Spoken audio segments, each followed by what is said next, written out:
ദേവ് വന്നപ്പോൾ ഡെയിലി ഞാൻ ചെയ്തുകൊണ്ടിരുന്ന കാര്യങ്ങളിൽ കുറേ മാറ്റങ്ങളൊക്കെ വന്നായിരുന്നു. വേറൊന്നുമല്ല, ഡെയിലി ഞാൻ എൻ്റെ റൂമിൽ എൻ്റെ കട്ടിലാണ് കിടന്നുകൊണ്ടിരുന്നത്. ദേവ് വന്നപ്പോൾ അത് ഹാളിലോട്ട് മാറി. അത് നല്ലൊരു വ്യത്യാസമായിരുന്നു. കാരണം എൻ്റെ റൂമിൽ സിംഗിൾ കട്ടില്ല, ഞങ്ങൾക്ക് രണ്ടാൾക്കും കൂടി ഒരുമിച്ച് കിടക്കാൻ പറ്റത്തില്ല. അതുകൊണ്ട് ഞങ്ങൾ നേരെ ഫാൻ്റെ ചോട്ടിൽ കൊണ്ടുവന്ന് എൻ്റെ ബെഡ് ഇട്ടിട്ട് അവിടെ കിടക്കാമെന്ന് വിചാരിച്ചു. ഇതേ അവളിപ്പോൾ കാണിച്ചു തരുന്നത് ഇങ്ങനെയല്ല ബെഡ് മടക്കേണ്ടത്, നഴ്സിംഗിൽ ഞങ്ങൾ എങ്ങനെയാണ് ബെഡ് മടക്കാൻ പഠിപ്പിച്ചതെന്ന് പറഞ്ഞിട്ട് അവൾ എനിക്ക് എൻ്റെ ട്യൂട്ടോറിയൽ കാണിച്ചു തരുന്നതാണ്. അപ്പോൾ ഞാൻ ആയിക്കോട്ടെ നീ തന്നെ ചെയ്തു എന്നൊക്കെ പറഞ്ഞൊരു തംസപ്പ് ഒക്കെ കൊടുത്ത് ബെഡ് മേക്കിംഗ് ഒക്കെ കഴിഞ്ഞിട്ട് ഞങ്ങൾ നേരത്തെ കണ്ടുകൊണ്ടിരുന്ന ഒരു സിനിമയുണ്ട്. അത് അവൾ തന്നെ സജസ്റ്റ് ചെയ്തത് ഏതോ ഒരു പടം, എൻ്റെ പേര് ഞാൻ മറന്നുപോയി.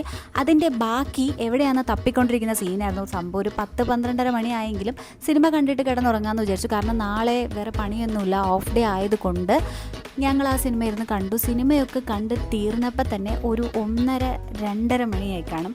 എന്നിട്ട് കിടന്ന് ഉറങ്ങാമെന്ന് വിചാരിച്ചതാണ്. പക്ഷേ കിടന്നിട്ട് ഉറക്കം വരുന്നില്ല. പിന്നെ നമ്മൾ എപ്പോഴും ഉള്ള പോലെ കുറച്ച് കുടുംബ വർത്താനം, കുറച്ച് നാട്ടു വർത്താനം, പിന്നെ ബാക്കി കുറച്ച് വർത്താനങ്ങളും കൂടെ കേട്ട് ഒരു 4 മണിക്കാണ് കിടന്ന് ഉറങ്ങിയത്.